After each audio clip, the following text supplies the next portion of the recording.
फिर इसी तरह पाकिस्तानियों का खून जो है वो गली कूचों में बहेगा। वो इसी तरह अमाम बारगाहों में शिया कत्ल होंगे, शहीद होंगे, मस्जिदों में सुन्नी शहीद होंगे, जनाजों पे खुदकश बमबार जो है हमला करेंगे, बेगुनाह डॉक्टर उनके बच्चे जो है शहीद होंगे लेगा, चाहे वो क्वेटा हो या कराची हो। भारत से माउंटबेटन 13 तारीख को ही कराची के लिए उड़ गए। एयरपोर्ट पर माउंटबेटन अपनी पत्नी के साथ उतरे। तब स्वागत ब्रिटिश फौज की टुकड़ी ने ही किया। ये टुकड़ी अब पाकिस्तान में ही रहने वाली थी। आप देखेंगे कि वक्त गुजरने के साथ साथ हिंदू हिंदू नहीं रहेंगे और मुसलमान मुसलमान नहीं रहेंगे। यूं दी हमें आजादी की दुनिया हुई हैरान, ऐ कायदे आज़म तेरा एहसान है एहसान। जिन्ना और फातिमा ने माउंटबेटन का स्वागत कराची एयरपोर्ट पर नहीं बल्कि गवर्नमेंट हाउस के बाहर किया। तैयारियों के बीच ये भी तय हुआ था कि माउंटबेटन और उनकी पत्नी के आने की खुशी में दोपहर को बड़ा खाना रखा जाएगा, लेकिन 13 तारीख की सुबह ही ये सब प्लान बदलना पड़ गया। रमजान का महीना था तो लोगों को पता नहीं था कि दिन को फंक्शन करेंगे तो चाय वाय सब होगा, खाना पीना तो होगा ना, तो कैसे करेंगे, तो लोग रोजा रखेंगे। तो वो सब बताया गया जीना को रोजे का दिन है सो इसको टाल दीजिए वक्त, तब उन्होंने उसको टाल दिया, वक्त टाल दिया। अब तय हुआ कि नए पाकिस्तान के आला अफसर नेता 13 तारीख की रात में जश्न मनाएंगे। आप देखेंगे कि वक्त गुजरने के साथ साथ हिंदू हिंदू नहीं रहेंगे और मुसलमान मुसलमान नहीं रहेंगे।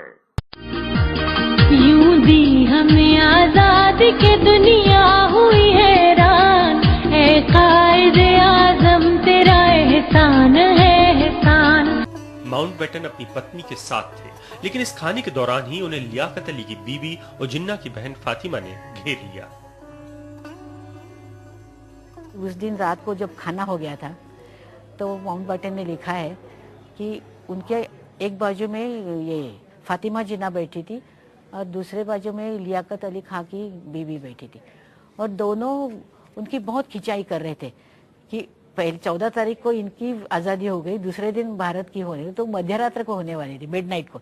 तो बोलते देखो उन्होंने शगुन निकाला, मध्यरात्रि का निकाला, ये क्या है नेहरू, इतना मतलब अंधश्रद्धा कैसे हो गया वगैरह। रात के इसी खाने में जिन्ना अलग थलग नजर आए, वो चुप थे। तभी लियाकत अली और लीग के दूसरे नेताओं ने जिन्ना से दरख्वास्त की कि वो अपने भाषण का वो हिस्सा पढ़ दें जो उन्होंने 11 अगस्त को कॉन्स्टिट्यूएंट असेंबली में दिया था। आप देखेंगे कि वक्त गुजरने के साथ साथ हिंदू हिंदू नहीं रहेंगे और मुसलमान मुसलमान नहीं रहेंगे। यूं दी हमें आजादी की दुनिया हुई हैरान, ऐ कायदे आज़म तेरा एहसान है एहसान। वजह थी कि इस रात्रि भोज में पूरी दुनिया से आए पत्रकार और डिप्लोमेट्स भी थे। जिन्ना ने सबका शुक्रिया अदा किया। आप देखेंगे कि वक्त गुजरने के साथ साथ हिंदू हिंदू नहीं रहेंगे और मुसलमान मुसलमान नहीं रहेंगे। यूं दी हमें आजादी की दुनिया हुई हैरान, ऐ कायदे आज़म तेरा एहसान है एहसान। ये रत्ती बाई और रतन बाई की कब्र है, वो महिला जो मोहम्मद अली जिन्ना की बीवी थी। यूं दी हमें आजादी की दुनिया हुई हैरान, ऐ कायदे आज़म तेरा एहसान है एहसान। आप देखेंगे कि वक्त गुजरने के साथ साथ हिंदू हिंदू नहीं रहेंगे और मुसलमान नहीं रहेंगे। 92 साल की उनकी उम्र है। और वो बेवा हैं। उनके शौहर का इंतकाल हो गया 1996 में। 95 साल उनकी उम्र है और उनका नाम है दीना वाडिया। और वो कायदे आजम मोहम्मद अली जिन्नाह की अकलौती बेटी है। कायदे आजम मोहम्मद अली जिन्नाह की एक ही बेटी और उनका नाम दीना वाडिया, और लंदन में रहती हैं। 95 साल की उनकी उम्र है। आप देखेंगे कि वक्त गुजरने के साथ साथ हिंदू हिंदू नहीं रहेंगे और मुसलमान मुसलमान नहीं रहेंगे। यूं दी हमें आजादी की दुनिया हुई हैरान, ऐ कायदे आजम तेरा एहसान है एहसान। तारीख थी 20 अप्रैल 1918 और खबर थी पिछली शाम मोहम्मद अली जिन्नाह ने सर दिनशाह की बेटी लेडी रति से शादी कर ली। कहानी शुरू हुई थी 2 साल पहले जब सर दिनशाह ने अपने दोस्त और वकील मोहम्मद अली जिन्नाह को दार्जिलिंग आने की दावत दी।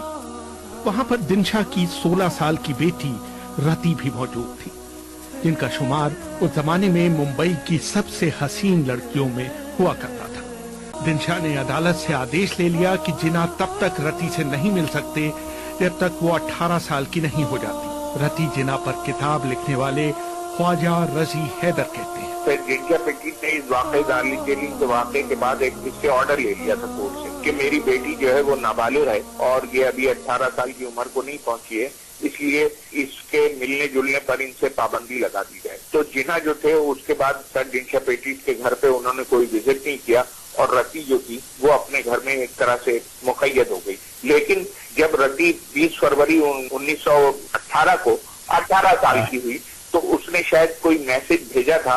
एक अब्दुल्ला बरेलवी थे जो बम्बई क्रॉनिकल के एडिटर होते थे, उनके जरिए से जिन्नाह को, तो जिन्नाह ने उन्हीं के जरिए से रति को ये पैगाम भेजा कि नहीं, आपको अपना घर छोड़ने की इजाजत नहीं है, क्योंकि आपको मेरे पास आने के लिए और मुझसे शादी के लिए अपना आबाई मजहब है उसे तर्क करना पड़ेगा। जिन्नाह उस वक्त लेजिस्लेटिव काउंसिल के रुकन थे और वो बम्बई के मुसलमानों की एक सीट पर थे और शायद उस जमाने में सिविल मैरिज के सिलसिले में ये होता था, तो उस वक्त ये जाहिर करना पड़ता था कि हमारा किसी मजहब पर लीव नहीं है और हम दोनों आपस में शादी करना चाहते हैं। वो सुर्ख और हल्के नीले या गुलाबी रंग की पारदर्शी पोशाक पहनती। जब वो चांदी और संगमरमर के लंबे सिगरेट होल्डरों में दबी अंग्रेजी सिगरेटों का धुआं उड़ाती तो उनकी शख्सियत में 4 चांद लग जाते। वो पारसी गवन्स पहनती थी जो लो नेकलाइंस होते थे। कहा यह जाता है कि वो बाथ में पानी भरकर वहाँ ऊपर बैठकर खुद अपनी शक्ल को देखती रहती थी। आप देखेंगे कि वक्त गुजरने के साथ साथ हिंदू हिंदू नहीं रहेंगे और मुसलमान मुसलमान नहीं रहेंगे। यूं दी हमें आजादी की दुनिया हुई हैरान, ऐ कायदे आजम तेरा एहसान है एहसान। एक बार लॉर्ड वेलिंगटन ने जिन्नाह और रति को रात के खाने पर आमंत्रित किया। रति जो थी वो अपने जमाने की निहायत फैशनेबल खातून थी। उनको फ्लावर ऑफ बॉम्बे कहा जाता था, इतनी हसीन तरीन औरत थी वो। तो बहुत लो नेक था जिसको वो पहन के उस दावत में गई थी। तो उस पर लेडी वेलिंगटन ने ये बात कही थी कि अपने एडीसी से के जाके मेरी शॉल ला दो, शायद रति सर्दी महसूस कर रही है, क्योंकि लॉन में एक दावत हो रही थी। तो उस पे जिन्नाह जो थे वो नाराज हो गए। उन्होंने कहा जब रति को सर्दी महसूस होगी तो ये खुद आपसे शाल मांग लेंगे, और ये कह के जिन्नाह एहतजाजन उस दावत से वॉकआउट कर गए। यूं दी हमें आजादी की दुनिया हुई हैरान, ऐ कायदे आजम तेरा एहसान